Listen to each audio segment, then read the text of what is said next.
This ain't what you want. This ain't what you want now. This ain't what you want. COLLAB can't put me in a box. I redefine any definition you got. I am the tiger, I'm making. Hi guys. Hello. Welcome to the Britt and Jam third podcast. We're making moves. We thought you'd bring a different angle, a bit more comfortable, a bit more homely, inviting you in. I feel a lot more comfortable in this. Yeah, a setup. little bit less, what's the word looking for? A little bit less Formal. Structured, yeah. Yeah. More formal, less structured. I feel like it gives the vibe of you're in our living room with us having a little catch up, which Yeah. I prefer. So this is what it's going to be, more of a catch-up, this one, as opposed to a full-on podcast and talking about issues X, Y, and Z. We're just going to go into what a week we've had. It's been very eventful. Yes, it More has. so for you, for a few reasons. Yeah, I feel like I've had a week and a half. Honestly, I feel like it's all been go, to be honest. Been very action-packed, a lot been going on. I feel like it's flu. All started with, I think, this time last weekend, I was on my way to London with my sister to watch the Imagine Dragons concert. On the Saturday, though? Yeah, on the Saturday. Yeah. So this time last week, we would have been coming home. Yeah. Oh, what a concert that was. Tell us about it. Oh, if I could go back and relive a moment, it would be that, honestly. It was incredible. I like, apart from Jess Glynn, which was actually on my birthday in 2018, I want to say, I actually went to a Jess Glynn concert, but it was only in Darlington at the football stadium. Yeah. So that was my first ever concert, but because it was like in Darlow and it was like quite low key, I'd say, it wasn't as big as this was. It's probably my first ever major concert that I've been to, so it was quite an experience. Where was it at? It was at Tottenham Hotspur Stadium. The Spurs Stadium, right? Okay. It's a bit of a mouthful to say. But yeah, the stadium itself was unreal, to be fair. It was really big, but it was well kept and it was actually really nice. But how did you get there? we got there by me driving. Oh, you drove? I drove Susie down. That's a car, by the way. Yeah, I have a name for my car, by the way. Susie the Seer. Yeah, you didn't ride no woman down there? No. Or a horse? No. Yeah, drove good old Susie down there. I think that's probably her biggest commute. Look, I speak as if she's like... Got feelings? Yeah, my car has feelings. The RS I'm have very feelings attached. as well, when I get that. But yeah, probably the furthest I ever drove it down, to be fair. But luckily, she just had an MOT in service, so I felt like she was reliable for the journey. But yeah, to be fair, the drive down there wasn't so bad because we were excited, singing Imagine Dragons songs, getting all hyped up. Because obviously we drove on the Saturday morning at like 8ish in the morning, and the concert didn't start till like 5ish. So we drove down there and then stayed overnight and then drove back the next day. Oh, okay. But the drive back was horrendous. Because obviously like 5 hours on the way to something when you're excited isn't so bad. But 5 hours when you're done and you're just ready to go home is another experience. It's like travelling, isn't it? You're excited when you travel to a country or destination or whatever. Yeah, the airport's exciting. And when your holiday's finished, you just want to get home. You just want to transport back to your bed. Like, that's it. You don't want any of the journey, you just want to be back home. Yeah. If you could click your fingers and be back there, like back home, I would have been on that day. Was it everything you imagined then? Imagine Dragons? I think... No pun intended? No pun intended. I think more. Oh, really? More. I think... Doesn't he always perform with his top off or something? Yeah. Oh. And there's No wonder you were there then. There's TikToks actually going around, right, where it's like you video him when people have videoed him when he first starts singing, where he's got his top on for like the first song while he's warming up, and people video it and go, what I've told my husband, what type of concert I told my husband I'm going to, and it's like him singing with his top off, and then it's one with him with his top off going, what actually happened, and it's like him dancing all sweaty with his top off. Because I think he's quite notorious for that, isn't he? Yeah, he's well known for being in good shape, let's just say that. No, but he's well known for doing the concert with his top off. Yeah, I think that's his thing. I think right, okay. He knows what he's doing. I do the same, to be fair. Yeah, I mean, yeah. He knows what he's doing. I think he plays to the women a little bit, I think.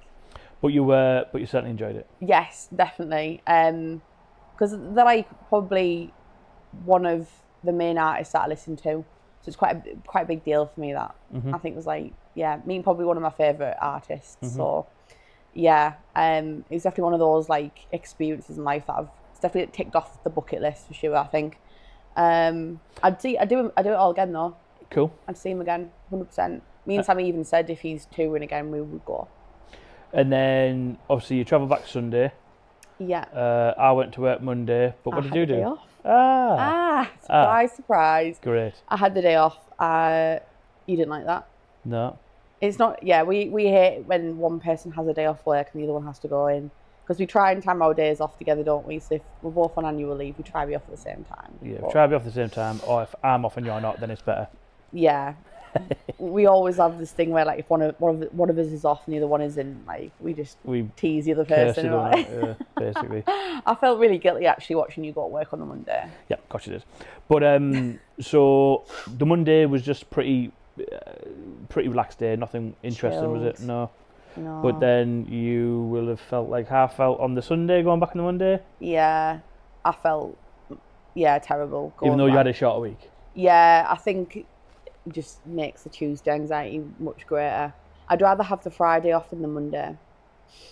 Because... I wouldn't. Because, wouldn't you? No, because the Friday, like, it's the last day of the week, ready for the weekend, and you're like, right, Friday, it's the last day today. It sort of goes quick if you can just basically box everything off that you need to ready for your Monday, for me personally. Then it gets to the point where it's like, right, counting down the time. Yeah, oh, that's right, I'm off, see you later. But Monday is like, oh my God, everything starts to get... Whereas if you get there on the Tuesday, everyone's all had that day, and you're just coming in on the second day, like, even though it's your first day, like, I love it. See, for me, my logic behind it is that not only have you got all of the weekend backlog of work to catch up on, then you've got the Monday as well. So not only have you emails and things built up over the weekend, then you've got the Monday. Yeah, but it's when, I don't know. For me, it's just, your Friday, Saturday, Sunday goes like that. Yeah. Your Saturday, Sunday goes like that, but it's like, it's Monday, you're at work and I'm not. Cheers. It is a nice feeling That's when how I everyone's feel. going back to work and you're off. It is a better feeling, I suppose. Because Friday, when you've got it off, people don't mind working Fridays. You don't feel like you've got one up on anyone because Fridays aren't that bad at work. But I mean, by all means, if anybody feels like they want to comment and tell us if they prefer Friday off or Monday off, what would you prefer? Yeah. We're 50-50 over here, so... Definitely a Friday for me. But yeah, the week went fairly quick for me also, straightforward. I was busy at work, and the good thing about it being busy is it flies. And then we had a footy thing set up, so that was decent on the Friday after work. Nice to, like, you have work, have a bit of crack with the lads and have a bit of footy, and then your weekend starts. Yeah. So that was quite decent. And then it came to Saturday, and it was all about you. My birthday. It's all about you again, like every day. So tell us about what happened. My birthday. Well, we cheated, didn't we? Because on the Friday evening, you let me open my presents early. Yes. Because we had a busy day on Saturday, but yeah, we were up early, weren't we? Yeah, because we were up early on the Saturday morning for my birthday surprise. Jamie let me open my presents on the Friday evening. Type of guy, yeah. It's like when your mum lets you open a present on the Christmas Eve. Yeah, that's how it felt. We used to bug our mum. Me and my brother used to bug our mum for that. It wasn't like, oh, here you go. It was like, please. Did your mum ever let you do it? My mum didn't. Yeah. I mean, we didn't have tons and tons of presents to open. We used to just rip the wrapping paper and pretend anything was inside. But no. So obviously the presents that we get, because when we were growing up, we would always have like one main present between us. So if it was like the newest games console, we would get it a year later because obviously it was very super expensive. Our mum being a single parent, so we would either get a second-hand one or we would get, not that it made a difference to us, we just appreciated getting it, but we would either get the console like a year later or 6 months later for a second-hand one, whatever it may be, but we used to jointly share that main present.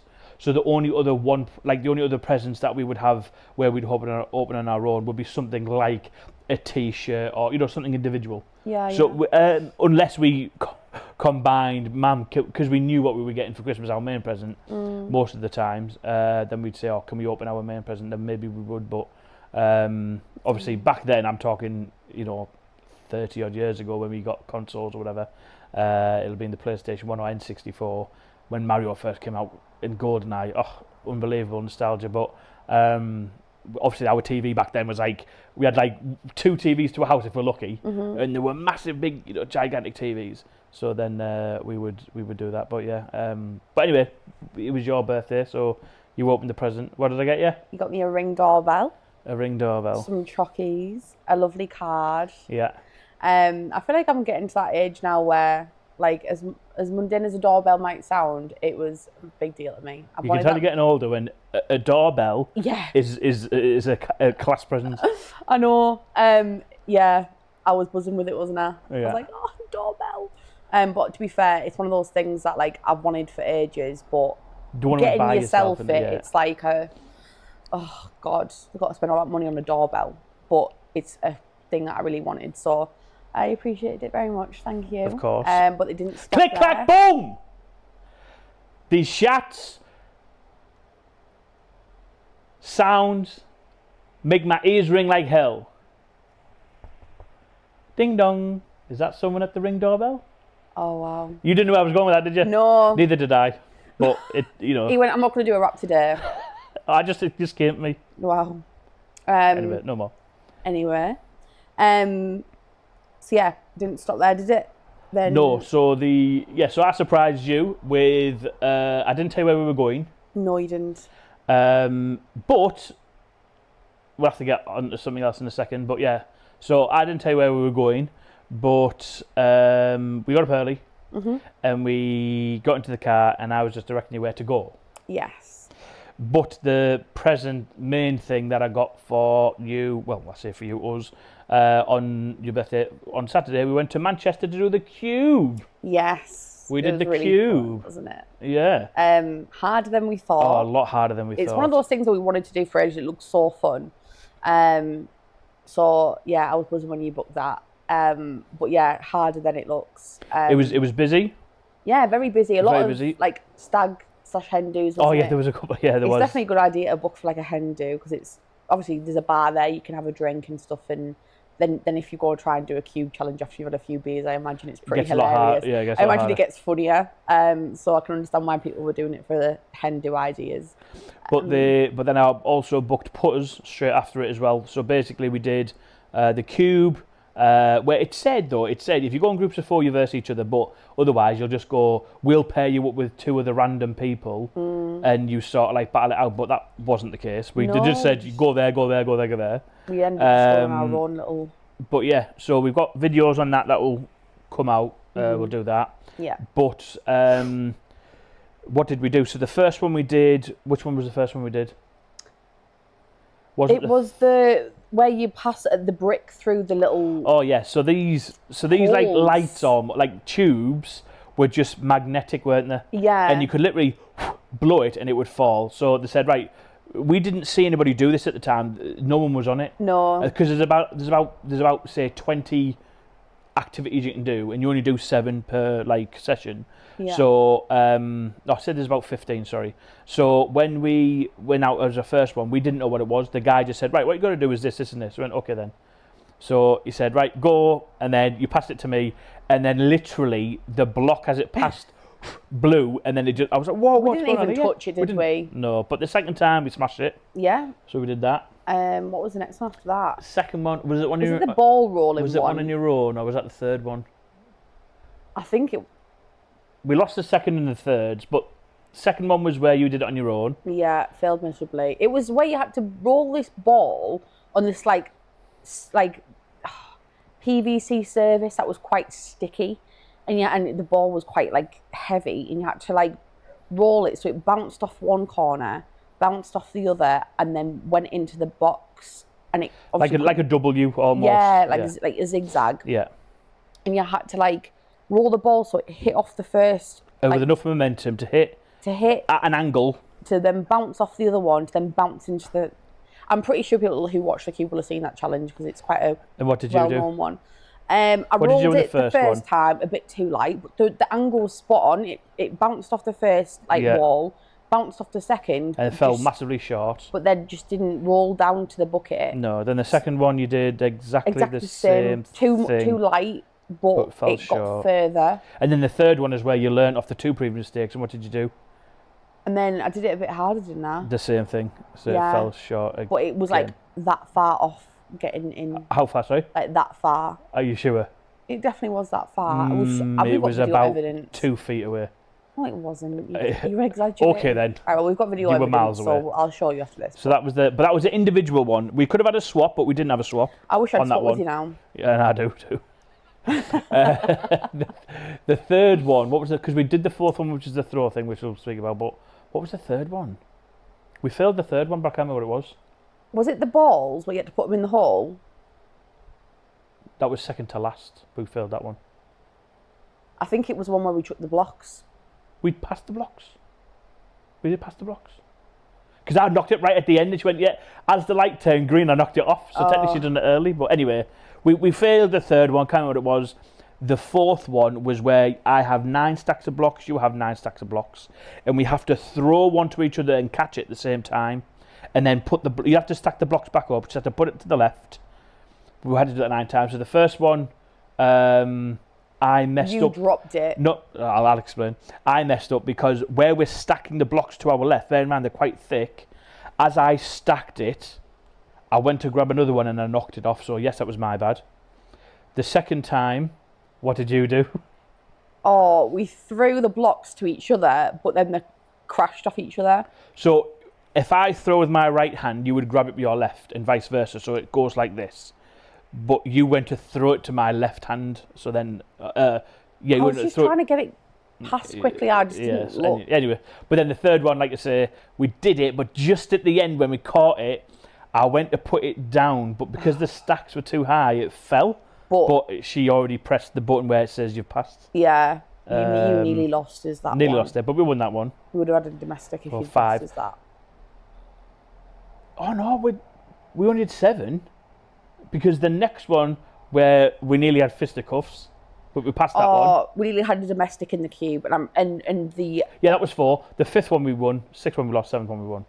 and the woman was like, "Can you please not have a domestic in the cube?" But the funniest thing was, our name was Popcorn, wasn't it? We had to pick a team name, and we were just like, we couldn't think Popcorn of just one. came to mind because we're like, oh, you gotta.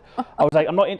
Just put anything. No, you gotta. He wouldn't leave us alone. We had to. I just went popcorn. What? That'll do. Like, Popcorn, please. I heard have a domestic something in the came to my queue. head that said popcorn. I was like, popcorn. Yeah, that'll do. But yeah, we nearly had a domestic. Well, we did actually have a domestic in the queue because you were adamant.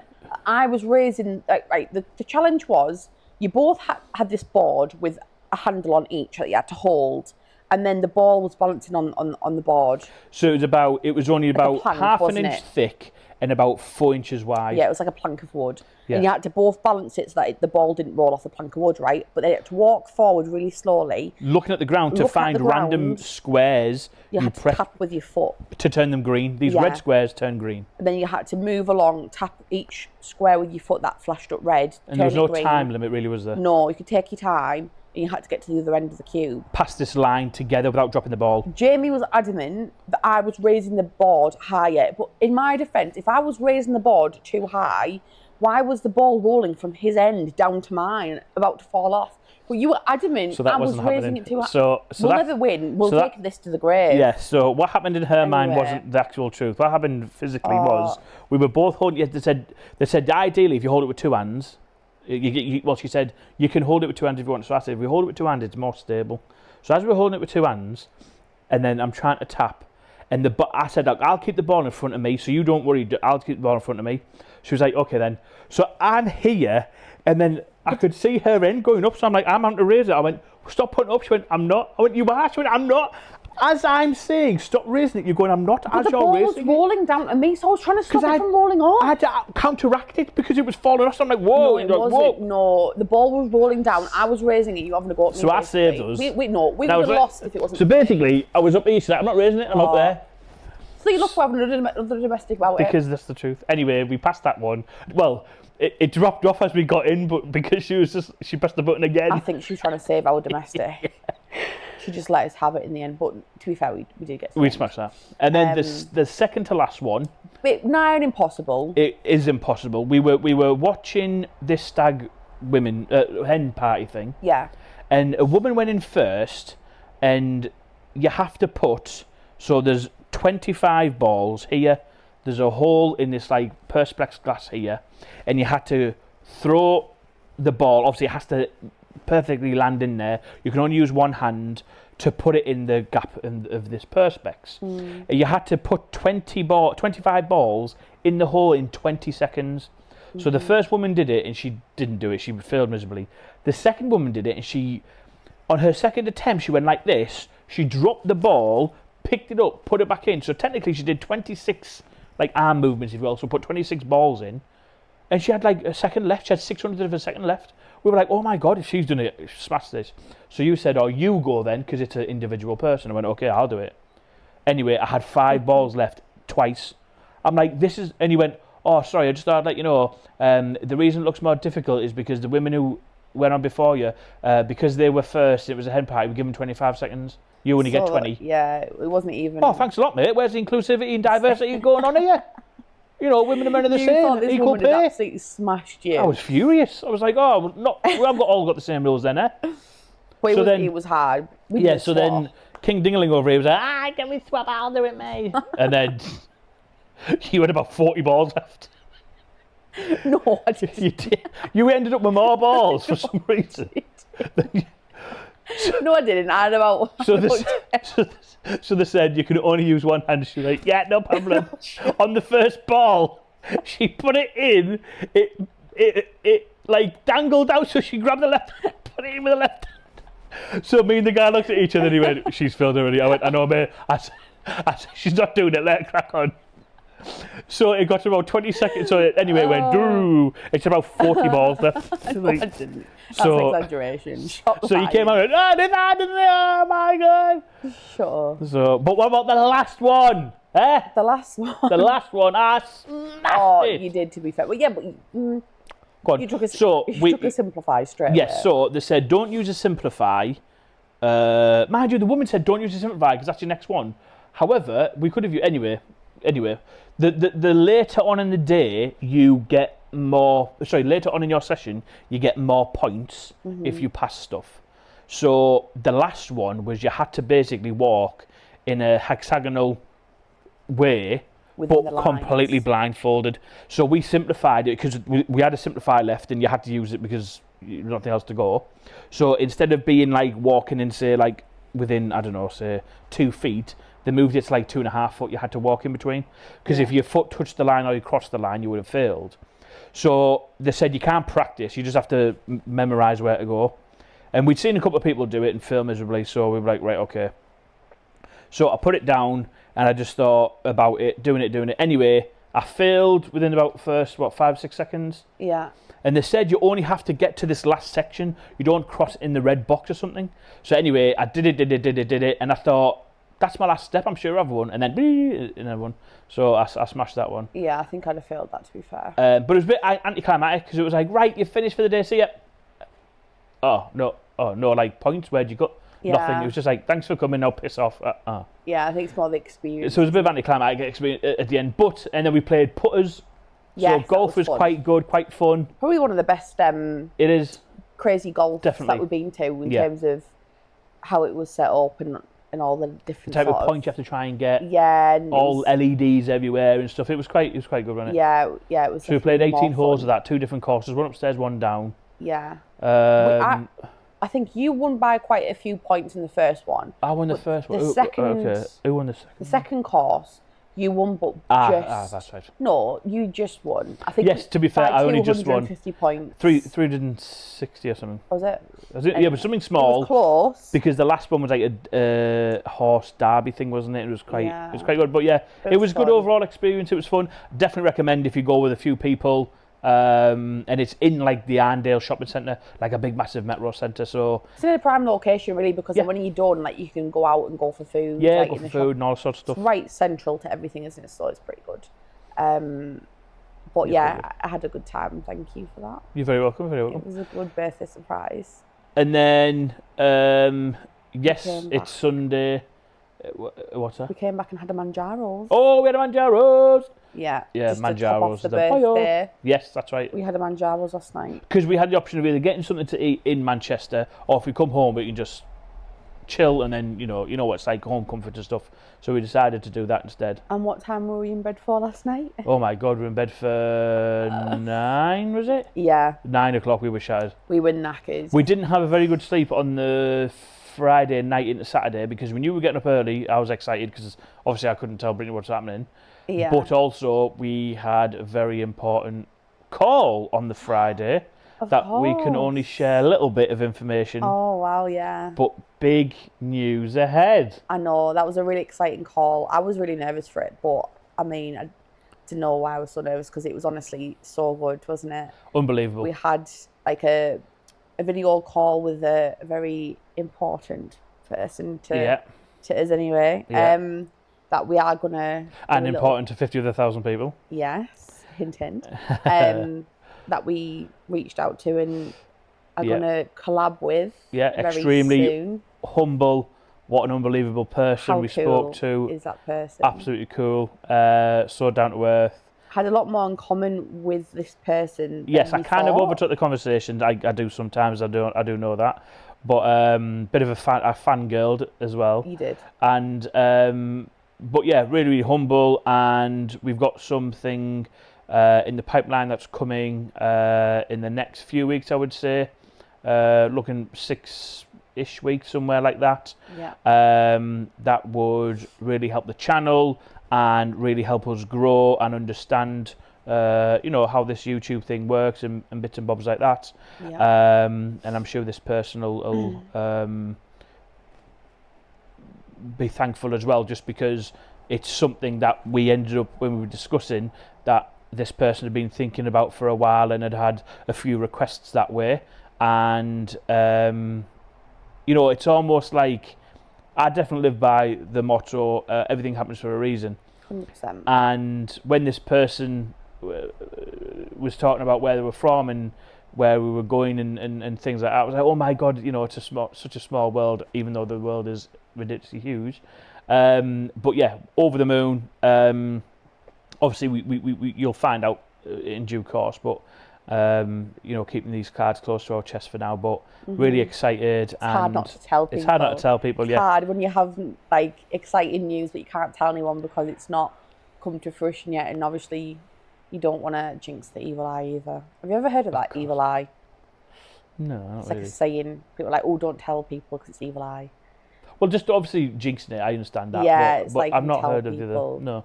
Yeah, it's like if you tell everyone something that hasn't happened yet, there's people that may not want it to happen. They might wish for it not to happen, or they might think, oh, I hope that doesn't happen for them. And sometimes they can put bad juju into the universe. Yeah, but that doesn't exist. I believe in it anyway. But fair enough. Yeah, it's basically like jinxing it, saying like, oh, this is going to happen, and then if it doesn't, it's like, oh, but it will. Yeah. It will. But we'd rather tell everyone once we've done the collab and it's ready to go. Yeah. And then we can share the news. But it's just, once again, like, just how YouTube works and the amount of respect in the community that the YouTube community has for each other and other YouTubers and whatever it is. It's just amazing, and no doubt we'll learn a few more things. And I mean, we even spoke about this today ourselves. Like, obviously, we had the same outlook as when you look at YouTubers and when you look at the full-time YouTubers and who are making a career out of it and everything else, who are massively famous, maybe not massively famous, but still doing it as a full-time job. It genuinely is hard work. Mm-hmm. Your mind doesn't stop. You constantly think about things. Even when you think you've got downtime, or let me just focus my time on this because of X, Y, and Z reasons, or whatever it may be, you genuinely don't stop.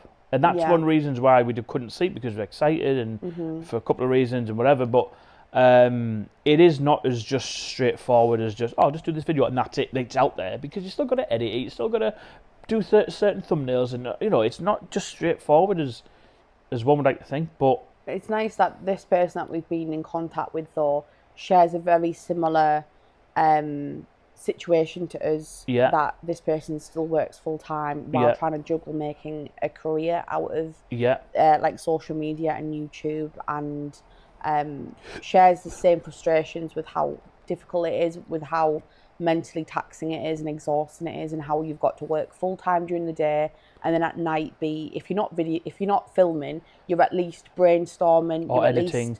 At least editing, or networking with people, trying to get in touch with people, trying to raise your following on social media, like almost like advertisement, things like that. So because when you're doing a full-time job, and obviously people with families, they've got to incorporate family time and things.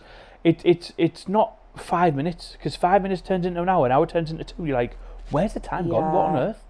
And we're very lucky that we don't have kids, but this person, for instance, has kids in that mixture, and we're over here struggling, to fit all these things into our time and feel so exhausted, yet we haven't even considered the people that have to juggle this who have families. And it's just unbelievable, isn't it? But it's nice to know that someone out there is very similar, but a few levels up from where we are. We can almost see ourselves in this person, but just in the future. Yes, and this person, when we spoke to them, were like, why would you, graciously give us your time? And he said, well, because I've been in your position, and if I can help you.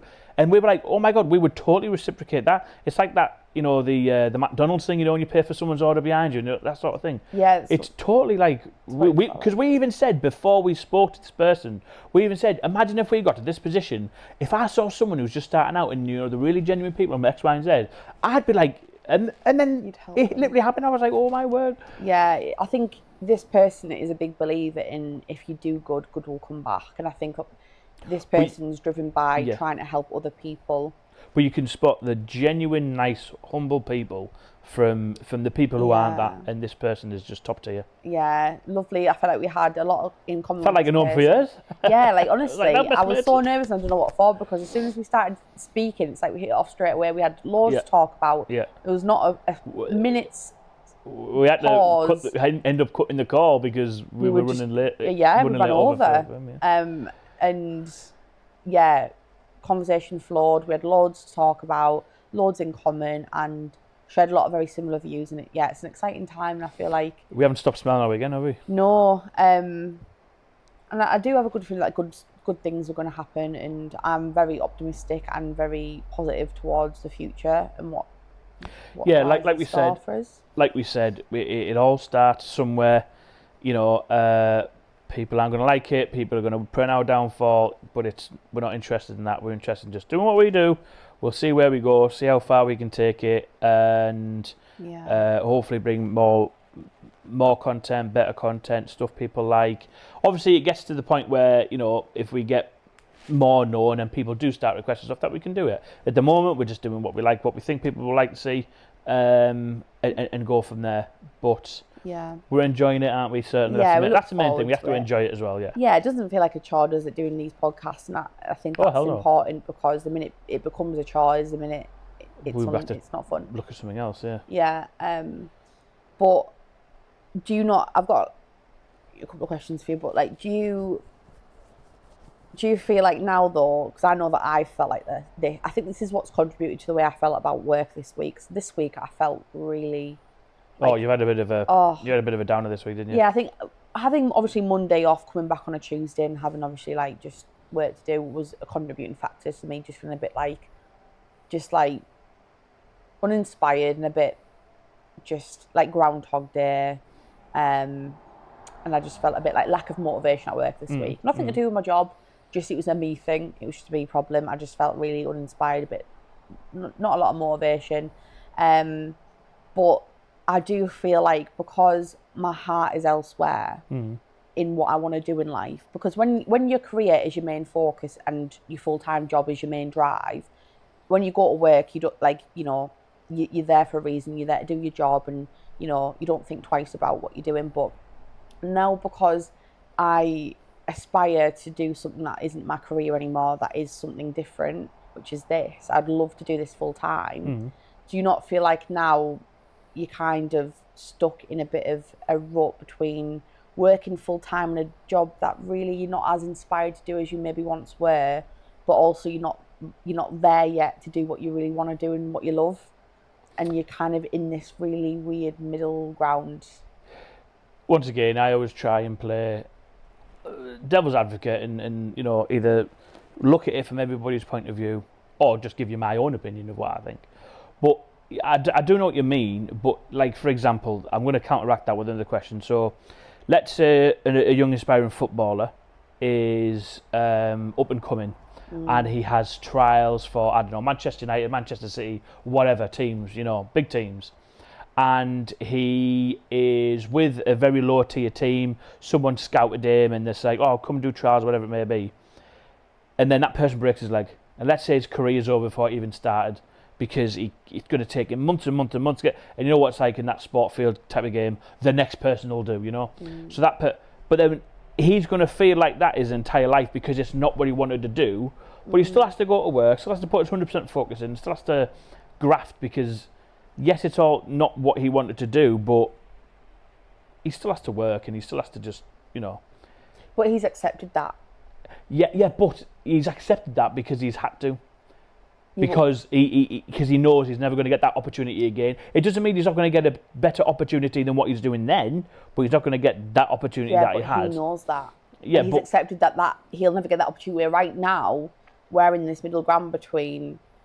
We've acknowledged that our career isn't maybe forever as we maybe once committed to in our heads. Mm-hmm. But we know that there's possibilities for other things. Yeah, so it doesn't discourage us from having 100% focus in our work, which is the most important thing. Because when you go to work, you're 100% committed, aren't you? As am I. But obviously, it's just a case of, yes, if there's something else that... so in my view is, obviously, I go to work. When I go to work, I'm in work mode and I just do work stuff. When I leave work, then that's where I think, what else can we do? How can we... Whatever it may be.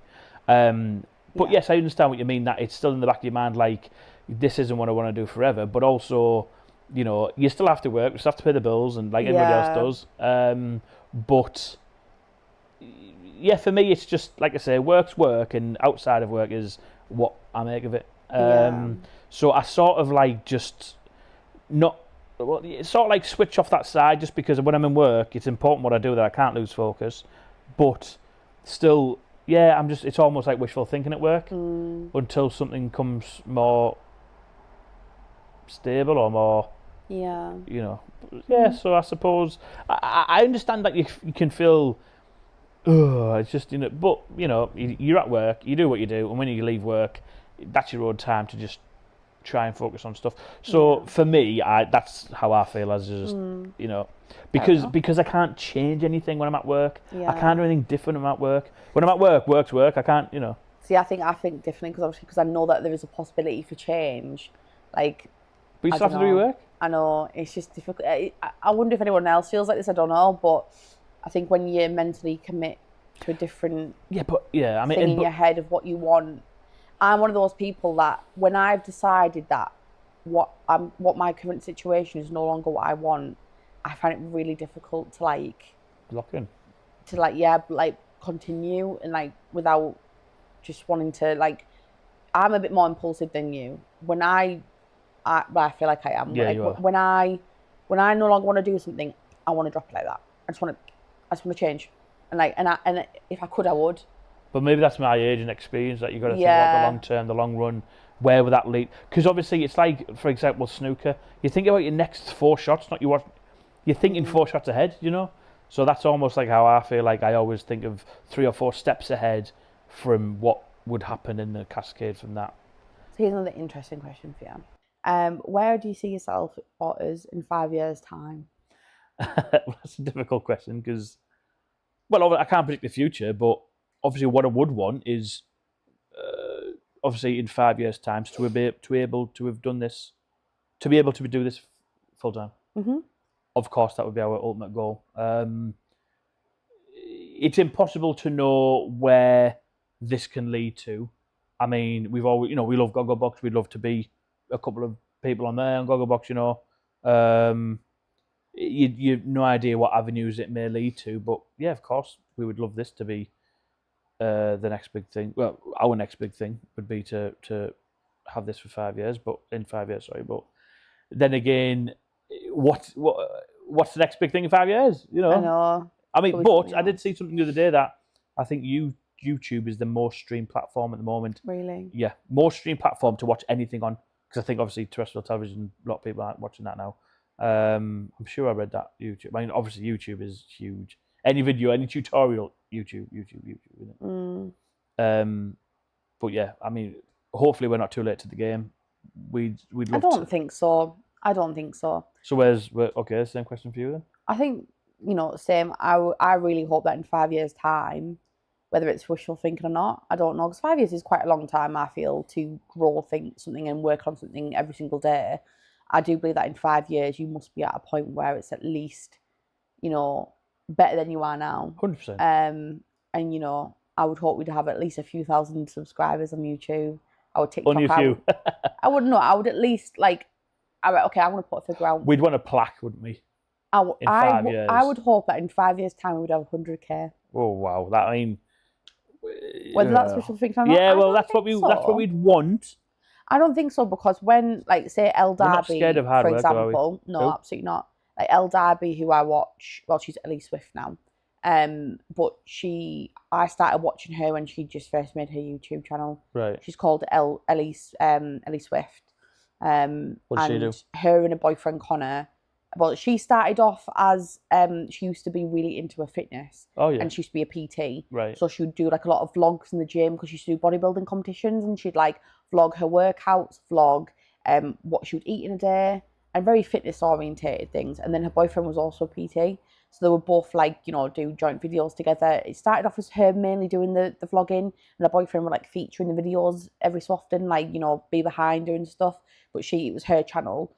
And then it kind of teetered off into sort of like fashion, beauty, makeup type of thing, because she wasn't as bothered about the gym anymore. She started to focus on more beauty, stuff like that, and she stopped really going to the gym, and she stopped being a PT and went and did YouTube full time while her boyfriend was still working in the gym. And so I started watching her when she got into all the beauty, makeup and stuff, because I was quite interested in seeing what she bought and stuff like that, and how she does makeup. And then it moved on from that, where she started the moved house from the flat they were living in into a house that they were renting. And then she did like a lot of homeware, sort of like home decor vlogs, which I liked watching. And then they moved into their first bought house together that they'd earned from YouTube. He quit his job as a PT to help her with the YouTube. Right. At this point, she was at 100k, and she'd only been maybe doing it about 4 years. Right. And she was at 100k, and then from then it's grew. I don't know how many she's on now. Let me have a little look. And then she's had like kids since then. They moved to America for a little bit.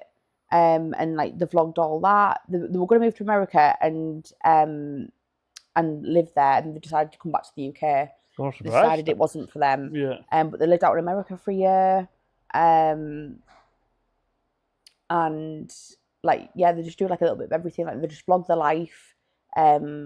Anything from like, what they do with the kids to like what, home decor, day in their lives, anything like that. Like they just vlog all sorts. And I find it quite interesting to watch. But she's on 589k now. Jesus. And I watched her when she had below 100k. And she'd probably be doing this now for about, I would like to say about 7 or 8 years. Imagine if you shouted her out. She was like, "Oh, no, hello, Ellie." Big fans. Fangirling. But I mean, she's on 589k, and this is her full-time job, and this is the sole income of their household. Well, so yeah, like you never know. You never know. But that's one of the things as well, where we like, obviously with us being from the northeast, it's very small compared to like we went to Manchester the other day, like city life and the amount of built. Oh, we didn't like it, did we? No. But then you get the same thing as London, but all that sort of stuff is down there. Obviously, we'd have to just travel a lot. She's from Bath. Yeah, but it's closer to London to do all. Yeah, true. That sort of stuff. But anyway, we would. We're not prepared to put the work in. Is the main thing. Yeah, absolutely. But I mean, how do you feel now that it's Sunday? Back to the grind tomorrow. It's the same every week, isn't it? We haven't got any holidays left. We haven't got any holidays in this month apart from the bank holiday that's coming up. And then obviously September, get the car. Then I go away for a week, so I have got that to look forward to. Yeah. So it Gran basically Canaria. is the next 3 to 4 weeks is just Groundhog Day. Groundhog Week, we should say. But, just work until the bank holiday. Yeah. The only thing that does keep you going is knowing that there's like little snippets of good to look forward to. That's it. You have to have them little goal You things, don't literally you? hold on to that little golden nugget do. of hope. You do. When you just think like in 4 weeks' time we've got a bank holiday, and then after that, what's the next thing? And you just work into the next thing. So we've got the bank holiday to look forward to. That'll get us through for the next 3 to 4 weeks. And then it'll be Christmas before we know it. I'm actually really looking forward. When I get back off holiday in September, me and Charlotte are going to go and get loads of autumn stuff, and this whole sofa will be full of pumpkins. And on that bombshell, we want to say thank you very much for watching us. We hope you enjoyed the pod. Thank you, a little bit longer than guys. usual. Yeah, a little bit longer than usual. We said to ourselves, oh, we'll just do a quick 10-15 minute one. No. And it's obviously that. Yeah. But thank you very much. Stay tuned for things coming. Exciting things are coming. Please like, comment, and subscribe. We have to keep saying that because we need it. Please support. Please pass on to people. Yeah, please support us. That is, that's something that's actually supporting us. Yeah. So we really appreciate it. And we always reciprocate it. When people follow us on TikTok, we always follow back. I think we're following like triple what we have. Yes, but that's right. We just follow people back, and as much support as we can give people, we'll give back, and we appreciate any support we do get. And we'll see you in the next pod/video. Yeah. Thank you guys. Thank you guys. Bye bye.